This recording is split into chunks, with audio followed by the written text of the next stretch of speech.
அப்போ உங்களுடைய கொள்கை என்ன சார்? கொள்கை அப்படிங்கிறது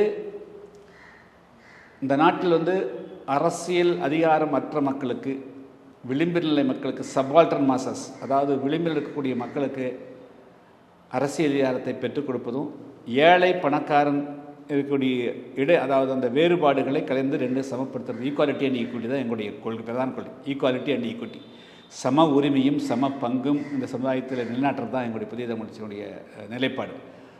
ஒரு ஜனநாயக நாட்டில் அது தேர்தல் மூலமாகத்தான் முடியும்.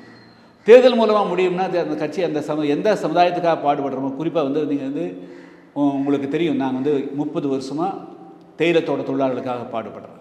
தேயிலத்தோட தொழிலாளர்களுடைய வாழ்நிலை பற்றி யாருக்காவது தமிழ்நாட்டில் இருக்கிற அரசியல் கட்சிகள் தெரியுமா?